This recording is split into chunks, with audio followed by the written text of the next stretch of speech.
देखें, बात तो ये है कि वो चाइना के तो पीछे पड़े हुए हैं ना, आपको इस बात का पता है। जी। और क्रेडिट लेने के चक्कर में उन्होंने चाइना के साथ टैरिफ की जंग लड़ी कि अपने गोरों को वहां पे, अमरीकियों को मुतमईन किया जा सके कि जी देखें, मैन्युफैक्चरिंग में लेके आ रहा हूं मैं वहां पे। अच्छा, उसी चक्कर में उन्होंने, जो इंडिया उनका बेस्ट दोस्त है, उससे बेइतनाई बरती। और जब बात इंडिया पाकिस्तान की आई, हमारे तो वो हक में गई ना, इस सेंस में कि उन्होंने कहा ये तो सेंचुरियों से लड़ रहे हैं, अशरों से लड़ रहे हैं, ये आपस में तय कर लेंगे। उसके बाद वो उनकी पॉलिसी बन गई। मार्को रूबियो ने भी यही बात की कि आपस में बैठ के बात कर लें। अब आपस में बैठ के बात करते तो लड़ाई क्यों होती है हमारी? इंडिया तो हमें समझता ही कुछ नहीं था, अब उनको समझ आई। अब वो कहते हैं बात कर लें, अगर पाकिस्तान जंगबंदी करे तो हम भी कर लेंगे। तो हम तो इस तरह नहीं ना करेंगे। अब इसके, जब आपको सारी दुनिया समझा रही थी, आप कह रहे थे नहीं हम टेररिस्ट हैं, तो हम तो टेररिस्ट नहीं थे। हमने तो साबित किया है, हमने तो कहा है कि आप इन्वेस्टिगेशन करा लें। अब जब ये सारी दुनिया के पास फ्लैश पॉइंट बन गई, जंग बढ़ गई, तो फिर दुनिया वापस आई है। तो पाकिस्तान ने तो कल भी अपने जो दोस्त ममालिक हैं उनको मायूस नहीं किया, किसी को भी नहीं किया कि हम जंग लड़ना ही नहीं चाहते, रोके इंडिया को। तो अब भी हमारी, लेकिन अब हम बात करेंगे उन चीजों के ऊपर जिनसे पायदार अमन बने। उनको शराइत कह लें, उन्हें कुछ भी कह लें, कि सीज फायर लाइन जो है, जो एलओसी है, वर्किंग बाउंड्री है, आप उसके ऊपर जाएं। आपको इंडस वाटर ट्रीटी बहाल करनी होगी, आपको दो तरफा मुआहदों का एहतराम करना होगा। फिर बातचीत का रास्ता तो तभी खुलेगा ना जब आप 370 को वापस लेंगे, जो आपने एक जबरदस्ती अपनी यूनियन डिक्लेयर किया है। वो तो अक़वाम मुत्तहिदा के तहत एक बाज़ाब्ता तौर पे एक ऐसा इलाका है जो मुतनाज़ा है। अभी जब सलामती कौंसिल की प्रेस रिलीज आई तो उसको इंडिया का नहीं लिखा गया, यही हमारी बड़ी कामयाबी थी। तो वो जो कश्मीर वो भुलाना चाह रहा था, वो तो दोबारा याद आ चुका हुआ है। तो अब ये समझना और बात करना उनकी जिम्मेदारी है। हमने तो अपना काम कर दिया है। हमने उनसे कहा है कि इस बात को समझ जाएं और इसको दूर कर लें, इसके बगैर आपकी कोई बात नहीं होगी। हम एक बहुत मेच्योर नेशन है, बहुत सोच समझ के फैसले करते हैं। हमने 48 घंटे आपकी उस साजिश का मुकाबला किया जो आप मुसलसल ड्रोन भेज के कर रहे थे कि पाकिस्तान के अंदर लोग हुकूमत के खिलाफ, फौज के खिलाफ खड़े हो जाएं। लोग सारे साथ आ गए, झंडे लेके आए। जब आपने फिर लोग भी खड़े हुए थे मिसाइलों के साथ, और पाकिस्तानी फौज ने आपकी तरफ मिसाइल रवाना कर दिया, आपका सिस्टम के तारों पर बखेर कर रख दिए, जिसे कहते हैं ना।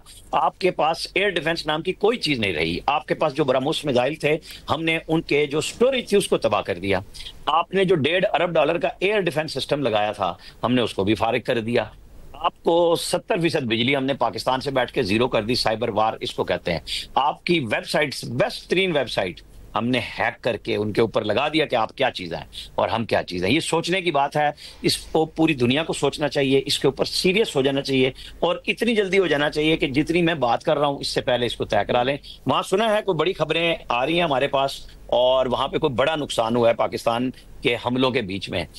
वो दोनों तरफ की कंफर्मेशन के बाद उसको पब्लिक किया जाएगा। यकीनन हम हर चीज के बारे में कहते हैं कि DGISPR की तरफ से जारी हो या वो खुद आए, बहुत चीजें बताई जाएंगी, बहुत चीजें दिखाई जाएंगी।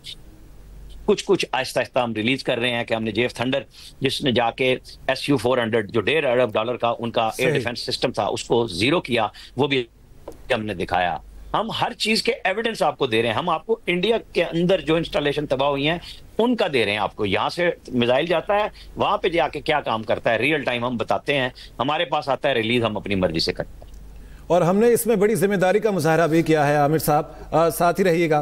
ब्रिगेडियर साहब आपकी जानिब आऊँगा। बातचीत की बात हो रही है, टेबल टॉक्स की बात हो रही है। 47-48 ले लें, 65 के बाद ताशकंद मुआहिदा ले लें, 71 के बाद शिमला की बात कर लें, इंडस वाटर ट्रीटी की बात कर लें, ये 6-7 मई को जो पाकिस्तान पर हमला किया गया इसकी बात कर लें। हमेशा जो वायलेशंस हैं वो भारत की जानिब से की गई हैं। भारत बातचीत के दरवाजे बंद करता रहा है, जबकि पाकिस्तान ये दरवाजे खोलता रहा है। अब जबकि बातचीत होगी टेबल पर, किन पॉइंट्स पर होनी चाहिए, क्या गारंटी होनी चाहिए भारत की कि अब वो हमें धोखा ना दे पाए?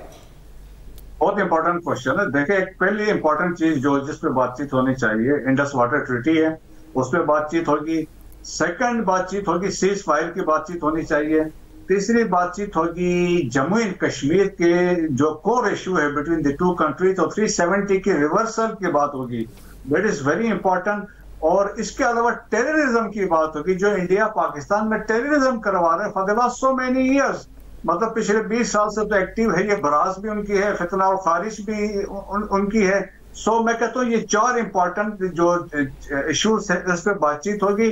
लेकिन हमारी आपस की बातचीत में से कोई देखी चीजें सेटल होनी नहीं है अनलेस एक तीसरी पार्टी ग्रुप यहाँ पे बैठे जो मीडिएट करवाए। मरियम औरंगजेब को लेने भी पर सऊदीज भी हो सकते हैं, कोई अमेरिकन भी हो सकते हैं, यूई के हो सकते हैं, कतरी हो सकते हैं, लेकिन ये इंपॉर्टेंट मैं समझता हूँ ये पॉइंट्स हैं, इस पर डिस्कशन होनी चाहिए। ठीक है, इनके ऊपर ये इंपॉर्टेंट पॉइंट्स हैं, इनके ऊपर डिस्कशन होनी चाहिए। और इस पॉइंट के ऊपर क्या कहेंगे, गारंटी क्या है भारत की? देखो ना, इसीलिए मैं कह रहा हूँ ना कि तीसरा बंदा बैठे है ना, आपस में तो कोई नहीं है, तो इसमें तीसरे ग्रुप होने चाहिए, यूनाइटेड नेशन वाले हों, लेकिन यूनाइटेड नेशन की भी इतनी हैसियत नहीं, वो 18 यूनाइटेड नेशन सिक्योरिटी काउंसिल की रेजोल्यूशन कश्मीर पर अभी तक इंप्लीमेंट नहीं हो सकी है। So it is China, Russia, United States और मिडिल ईस्ट की जो कंट्रीज है, they can play an important role क्योंकि इनके ताल्लुकात है इंडिया के साथ। सही। अच्छा डॉक्टर रजा साहब, क्या कहेंगे, भारत हर थोड़े अरसे के बाद आता है, कोई ना कोई फॉल्स फ्लैग ऑपरेशन का बहाना बनाता है, जारिये शुरू करता है, फिर मुंह की खाता है, फिर भीगी बिल्ली बनकर भाग जाता है, तो इसका मुस्तकिल हल क्या है कि इस खित्ते को पुरअमन रखा जा सके? देखिए, इसका बाज़ औक़ात ना कुछ होने वाले हालात मजबूर कर देते हैं कौमों को कि वो मुख्तलिफ अंदाज से सोचें। पिछले जो 18 दिन के अंदर भारत का रवैया रहा, मतलब ये एक, इससे पहले पाकिस्तान ने आप देखें एक बहुत बड़ा शिफ्ट लिया 2019 के बाद से। पाकिस्तान ये कह रहा था कि हम लोग अपनी जो ख़ारजा पॉलिसी के समय जो हमारी एक नेशनल सिक्योरिटी की बेस बनाएंगे, हम लोग जियो स्ट्रेटजिक से जियो इकनॉमिक्स की तरफ चलो शिफ्ट करते हैं मामलात को। और लेकिन बात यह, और पाकिस्तान ने ये बहुत राइटली पिछली पॉलिसीज़ बनाई ताकि पाकिस्तान एक बेहतर इकनॉमिक पावर बन सके, ताकि पाकिस्तान अपने डोमेस्टिक इकनॉमिक मैटर्स को अच्छे से सॉल्व कर सके, पाकिस्तान दुनिया के अंदर इकनॉमिक पावर के तौर पर सामने आ सके। मगर इशू ये है कि हमारे साथ जो भारत जैसा एक नेबर मौजूद है कि वो हमेशा कोई ना कोई मसला ईजाद करता आ रहा है। तो मैं कह रहा था कि कुछ ऐसे वाक़यात होते हैं कि जो इंसान को दोबारा सोचने पर मजबूर करते हैं कि होना क्या चाहिए। इससे पहले हम लोग वॉर की हमेशा से खिलाफ बात कर रहे हैं, हम बिल्कुल ही नहीं चाहते कोई जंग छेड़े, हम बिल्कुल ही नहीं चाहते कोई एग्रेसिव पोस्चर हो, मगर इस वक्त जो थ्रेट है, ये बात समझ आ रही है, वो मोदी सरकार ही है। आप जिस भी पॉइंट पर बात कर लें, आप चाहे इंडस वाटर ट्रीटी की बात करें, देखें एग्रीमेंट तो पहले से है, उसने कह दिया हम यूनिलैटरली ख़त्म कर रहे हैं, आप टेबल पे कह दें, उससे बयान दिलवा दें, आप बहाल करा दो, चलें, वो आज बयान दे देगा, 2 महीने बाद इंडिया फिर डैम बनाना शुरू करेगा, तो फिर हम क्या करेंगे? मतलब वो फिर हमें पुश करेगा कि हम लोग एक मिलिट्री एग्रेशन की तरफ जाएं। इंडिया को चूँकि वो किसी, ऐसा लग रहा है एक पारिया स्टेट बन चुका है, यानी एक ऐसा स्टेट बन चुका है कि जिसको इस वक्त बैनुल अक़वामी कवानीन उसके नज़दीक, पाकिस्तान का कम अज़ कम जब मामला है तो उसके नज़दीक कुछ मैटर करता दिख ही नहीं रहा।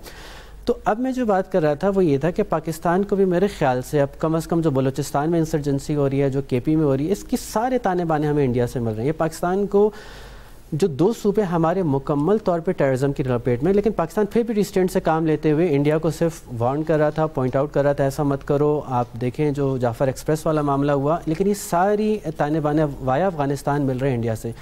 मुझे लगता है पाकिस्तान को अब थोड़ा सा एक अपना पोस्चर चेंज करना पड़ेगा, नॉट मिलिटरीली बल्कि इंडिया की डोमेस्टिक, क्योंकि इंडिया के सारा मैटर को अगर आप तजिया करें ना, इसका ताने बाने। ठीक है, हमारे साथ ही मौजूद रहेगा मरियम औरंगजेब साहिबा, हमारे साथ मौजूद हैं, उन्हें शामिल गुफ्तगू करेंगे। बहुत शुक्रिया मरियम औरंगजेब साहिबा हमें ज्वाइन करने के लिए आपका। क्या समझती हैं, अब 3-4 दिन से जो सिचुएशन बनी हुई है, अब भारत सोचने पर मजबूर हुआ है, पाकिस्तान की जानिब से जो जवाब दिया गया है भारत को, ये बहुत अच्छा और बड़ा बरवक्त जवाब था। जी बिस्मिल्लाहिर्रहमानिर्रहीम। सबसे पहले तो 4-5 दिनों से तो जो सिचुएशन है, उससे पहले जो 22 अप्रैल के बाद की सिचुएशन है, जिसमें पहलगाम का एक अफसोसनाक वाकया हुआ और फिर जिस तरह भारत ने झूठा इल्जाम लगाया और इस पर पाकिस्तान का मौक़िफ़ पहले दिन से बड़ा कैटेगोरिक